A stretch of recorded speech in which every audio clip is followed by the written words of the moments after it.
Semangat pagi, saya dengan Ibu Tiarna Samosir akan melakukan pembahasan soal USN IPA SMP 2018 dalam hal ini nomor 36 sampai dengan 50. 36. Apa yang menyebabkan roda mobil dapat menggelinding di jalan? Nah, gaya gesek antara roda dan jalan menghasilkan efek putar pada roda atau disebut menghasilkan torka oleh gaya gesek yang menyebabkan gerak berputar. Roda dalam keadaan bergerak berarti gesekan dinamik. Jadi jawabannya adalah B, yaitu gaya gesek dinamik antara roda dengan jalanan. 37. Hal yang menyebabkan pesawat terbang dapat terangkat naik adalah. Nah, gaya angkat pesawat. Ini sebuah pesawat. Sebenarnya konstruksi dari sayap pesawat adalah melengkung di bagian atas. Ini menyebabkan aliran udara di bagian atas lebih cepat dibandingkan udara di bagian bawah. Hal ini mengakibatkan tekanan udara di atas sayap lebih rendah daripada tekanan udara di bagian bawah sayap. Kita tahu bahwa udara bergerak atau menekan dari tekanan tinggi ke tekanan rendah sehingga timbul gaya angkat pesawat. Seperti inilah penjelasannya, yaitu berkaitan dengan konstruksi dari sayap pesawat. Maka jawabannya adalah C, yaitu perbedaan tekanan udara di sisi atas dan di bawah sayap pesawat. 38. Perbandingan luas penampang lengan-lengan sebuah pompa hidrolik adalah 1:100. Jika percepatan gravitasi G 10 meter per sekon kuadrat, maka untuk dapat mengangkat beban 2 ton diperlukan gaya sebesar berapa gitu ya. Nah, kita ingat hukum Pascal. Jadi alat hidrolik itu bekerja berdasarkan hukum Pascal. Seperti ini, ada piston berpenampang kecil dan piston berpenampang besar yang digunakan untuk mengangkat beban. Nah, di sini kita tahu bahwa diketahui A1/A2 itu sama dengan 1:100, kemudian beban F2 adalah mg, yaitu sama dengan 2000 dikali 10 sama dengan 20.000. Maka sesuai dengan hukum Pascal, F1 per A1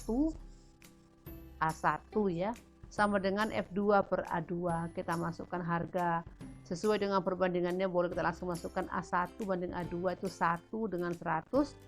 Maka kita dapati F1 adalah 200 Newton. Jawaban yang sesuai adalah D, 200 Newton. 39. Sejumlah air diambil dari sebuah sungai. Air itu dimasukkan ke dalam sebuah pipa U. Ke salah satu kaki pipa U dimasukkan minyak yang massa jenisnya 0,88 gram per cm kubik. Sehingga minyak mengisi ruang di atas air sungai dengan tinggi kolom minyak 10 cm. Jika permukaan minyak lebih tinggi 2 cm dari permukaan air sungai di kaki lain pipa U, massa jenis air sungai itu sama dengan di titik gram per cm kubik. Baik, tentu kamu tahu bahwa minyak akan berada di atas air. Nah, maka ketika minyak dimasukkan ke dalam air dalam pipa U akan terjadi bentuk seperti ini. Nah, diketahui tinggi minyak saya sebut di sini H2 yaitu sama dengan 10 cm. Maka H1 adalah 2 cm lebih rendah, berarti H1-nya untuk air di atas bidang batas antara air dengan minyak ini adalah 8 cm. Nah, kita tahu bahwa pada ketinggian yang sama untuk zat cair yang sama, tekanan hidrostatisnya adalah sama. Kita masukkan ρ1G kali H1 sama dengan ρ2G kali H2. G-nya mati, kita dapatkan hubungan ρ1H1 sama dengan ρ2 kali H2. Baik, kita bahas. Nah, ρ1 sama dengan ρ2H2 per H1. Ya, ini satuannya semuanya dalam keadaan dalam sistem CGS karena G-nya mati, jadi kita tidak perlu mengubah ke dalam sistem MKS atau kilogram meter sekon. Kita masukkan harganya, maka kita dapatkan bahwa massa jenis air sungai adalah 1,1 gram per cm kubik, yakni 8,8 per 8 ya, sama dengan 1,1. Jawaban yang sesuai adalah A, 1,1. 40. Sebuah speaker yang berada dalam sebuah kotak kaca tertutup mengeluarkan bunyi dengan intensitas konstan. Udara dalam kotak kaca kemudian dikeluarkan sedikit demi sedikit hingga habis. Akibatnya bunyi semakin lama semakin lemah dan akhirnya tidak terdengar. Hal ini terjadi karena apa? Baik, kita tahu bahwa bunyi merambat melalui medium, boleh berupa udara, zat cair, ataupun zat padat. Jika udara dikeluarkan dari dalam tabung, maka tabung menjadi hampa dan bunyi tidak dapat merambat. Jawabannya adalah A, yaitu udara merupakan medium merambat dari bunyi. Karena udaranya sudah tidak ada lagi atau menjadi hampa, maka bunyi tidak dapat merambat lagi. 41. Ujung sebuah pena berosilasi secara harmonik dengan periode 0,8. Ujung pena berosilasi pada kertas panjang yang bergerak tegak lurus terhadap arah osilasi pena dengan kecepatan 0,5 meter per sekon. Pada kertas tergambar gelombang dengan panjang gelombang berapa sentimeter gitu ya. Baik, di sini kita tahu bahwa kecepatan gelombang adalah V sama dengan lambda per T, atau jika diketahui frekuensinya sama dengan lambda kali F. Nah, di sini diketahui V-nya dan periode T, maka kita gunakan V sama dengan lambda per T, maka lambda sama dengan V kali T ya. Kita masukkan harga-harganya 0,5 meter per sekon kali 0,8 sekon, maka jawabannya adalah 0,40 meter atau 40 cm. Ini bersesuaian dengan jawaban A, 40 cm. 42. Pada seutas tali merambat gelombang dengan kecepatan 2 meter per sekon. Gelombang melewati titik A dan kemudian titik B pada tali. Jarak titik A ke titik B 60 cm jika fase gelombang di titik B terhadap fase gelombang di titik A berbeda sebesar 1,5 pi radian. Frekuensi gelombang itu adalah hertz. Radian itu adalah sudut, di mana satu lingkaran itu sama dengan 2 pi radian. Itu juga berarti bersesuaian dengan satu gelombang sama dengan 2 pi radian. Nah, maka frekuensi gelombang, kita cari frekuensi gelombang ya. Beda fase gelombang di titik A dan B 1,5 pi radian, artinya jarak 60 cm itu berbeda fase sebesar 1,5 pi radian per 2 pi radian, atau sama dengan 60 cm itu 3/4 kali lambda. 3/4 kali lambda ya. Dari mana 3/4-nya? 1,5 per 2 pi. Saya ulangi, 1,5 pi radian. Dari mana lambdanya? Itu berasal dari 1,5 pi radian per 2 pi radian. Artinya 20. Jadi 60 cm sama dengan 3,4 atau lambda sama dengan 60 cm per 3/4. Kita dapatkan bahwa lambdanya sama dengan 80 cm atau 0,8 meter. Sehingga frekuensi sama dengan V per lambda. V-nya tadi adalah 2 meter per sekon dan lambdanya 0,8, ini sama dengan 2,5 Hz. Maka jawabannya adalah B, yaitu 2,5 Hz. 43. Dua kawah sejajar yang dialiri arus dengan arah berlawanan mengalami gaya apa? Baik, dua garis sejajar yang dialiri arus dengan arah berlawanan, mereka akan saling tolak menolak, dan jika searah dia akan tarik menarik. Ini berkaitan dengan gaya magnet. Kawat berarus menghasilkan medan magnet. Jika dua kawat sejajar diberi 44. Sebuah wadah memiliki tutup dari bahan tembus pandang dengan tebal akar 3 cm. Wadah itu diisi penuh air, indeks bias 4/3. Seberkas cahaya laser diarahkan dari udara dengan indeks bias 1 ke tutup wadah dengan sudut datang tertentu. Cahaya laser itu menembus tutup wadah dan keluar ke air dengan sudut bias 60 derajat. Jika panjang lintasan cahaya laser itu di dalam tutup wadah 2 cm, indeks bias tutup wadah sama dengan, baik, kita tahu bahwa cahaya yang melalui medium yang berbeda akan dibiaskan atau dibelokkan. Kita ingat kembali bahwa jika cahaya datang dari medium dengan kerapatan lebih besar ke medium yang kerapatannya lebih kecil akan dibelokkan menjauhi garis normal, dan sebaliknya jika cahaya datang dari medium yang kerapatan optiknya lebih kecil ke medium yang kerapatan optiknya lebih besar akan dibelokkan mendekati garis normal. Nah, tinjau cahaya dari tutup kaca ke air. Nah, di sini ini saya gambarkan sebagai potongan tutup kaca, maka sinar datang dari udara akan dibiaskan mendekati garis normal. Ini garis normalnya dari udara menuju kaca. Kemudian dari kaca menuju air itu akan dibelokkan menjauhi garis normal, maka dia bentuk seperti ini. Ini yang harusnya seperti ini, menjauhi garis normal. Ini garis normal. Kita tahu garis normal adalah garis tegak lurus terhadap permukaan.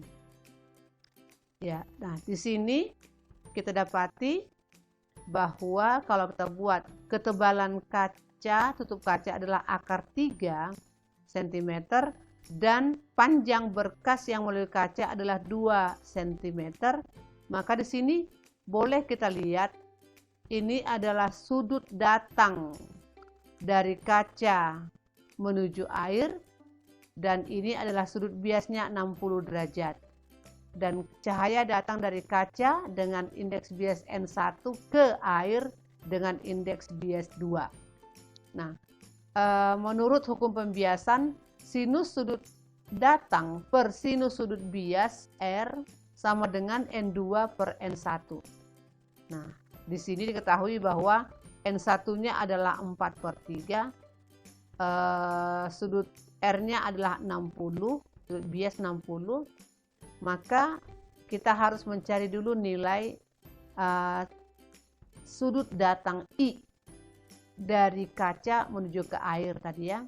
Menurut persamaan trigonometri dasar, sinus X adalah sisi di hadapan sudut, yaitu akar 3 per sisi miring.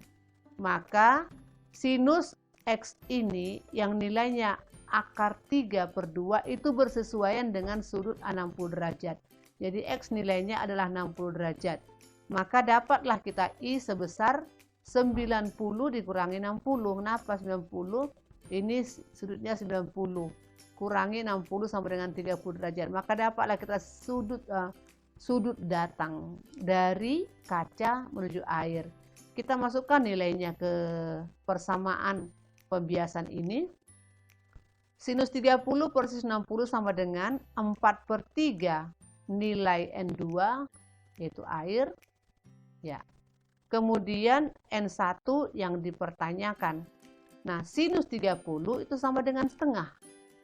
Sinus 60 sama dengan setengah akar 3 atau akar 3/2. Kita bagi setengah, mati tinggal 1, setengah mati tinggal akar 3 di bawah. Maka kita dapati bahwa N1 sama dengan 4 per akar 3. 4 per akar 3. Jadi dia sama dengan 4/3 per akar 3, dapatnya adalah 4/3 akar 3. Kita rasionalkan, kalikan akar 3 di atas akar 3 di bawah, maka kita dapati bahwa N1-nya adalah 4/akar 3. Maka jawabannya bersesuaian dengan C, yaitu 4/akar 3. 45. Pelangi terbentuk karena cahaya matahari dibiaskan oleh butir-butir air hujan. Manakah dari cahaya berikut yang memiliki panjang gelombang paling besar? Baik, kita tahu bahwa cahaya tampak yang membentuk pelangi itu terdiri atas 7 warna. Meiji, kuhi, biniu, merah, jingga, kuning, hijau, biru, nilai, ungu, yang memiliki energi semakin besar ke arah U. Nah, energi cahaya sebanding dengan besar frekuensi, artinya makin besar energinya berarti makin besar frekuensinya, dan berbanding terbalik dengan panjang gelombang, artinya makin kecil panjang gelombangnya makin besar energi. Makin besar panjang gelombang, makin kecil energi yang dimiliki oleh cahaya tersebut. Ungu memiliki energi terbesar dan merah memiliki energi terkecil. Ungu memiliki frekuensi terbesar dan panjang gelombang terpendek. Maka kalau kita lihat urutannya ini, jawaban yang benar adalah merah memiliki energi terkecil, frekuensi terkecil, dan panjang gelombang terpanjang. Maka jawaban yang sesuai adalah A, yaitu kuning. Kuning itu diantara keempat ini, kuning, kuhi, biu, berarti kuning paling rendah energinya. 46. Sinar matahari dapat merambat sampai ke bumi meski di ruang angkasa antara matahari dan bumi relatif hampa. Hal ini terjadi karena apa? Sinar matahari dapat merambat melalui ruang hampa. Maka jawaban yang bersesuaian adalah B. Sinar matahari dapat merambat tanpa medium atau ruang hampa. 47. 5 buah bola kecil bermuatan listrik disusun satu garis lurus dengan jarak antara 2 bola yang berurutan sebesar D. Muatan bola secara berurutan dari bola pertama sampai bola kelima adalah Ki, min Ki, min Ki, 2 Ki, dan Ki besar. Besar gaya total yang dialami muatan kedua, berarti ini dia, muatan kedua itu min Ki yang pertama. Akibat muatan-muatan lain adalah 0. Dengan demikian Ki sama dengan berapa? Ya, baik, di sini berkaitan dengan gaya kolom. Nah, ini dia muatannya. Ki, min Ki, 2 Ki, dan Ki. Nah, muatan Ki dengan min Ki ini, muatannya adalah saling tolak menolak. Artinya dia ditolak oleh gaya Ki, arahnya ke kiri. Saya ulangi, arahnya ke kanan. Dan oleh Ki yang ketiga ini, min Ki, dia tolak menolak. Maka dia ditolak arahnya ke kiri. Dan oleh 2 Ki, dia ditarik oleh 2 Ki. Ini ditarik oleh Ki, ditolak oleh Ki, berarti ada 2 yang ke kiri. Ditarik oleh 2 Ki, ditarik oleh 2 Ki, maka 2 yang ke kanan. Maka jawabannya, agar gaya kolom yang dirasakan Ki muatan kedua dari kiri, berarti gaya ke kiri sama dengan gaya ke kanan. Maka, nah di sini ada kaki ya. Kaki. Mati. Maka yang ke kiri adalah Ki per D kuadrat tambah Ki per D kuadrat untuk masing-masing ini 1 dan 2 sama dengan kaki 2 Ki per 2D kuadrat tambah Ki besar per 3D kuadrat ya. Kaki mati, di sini ada kaki juga mati, maka dapatlah Ki per D kuadrat, Ki per D kuadrat, 2 Ki per 4D kuadrat, Ki per 9D kuadrat. Baik, kita lihat, saya ulangi. Kita gabungkan ke kiri yang mengandung Q kecil ya.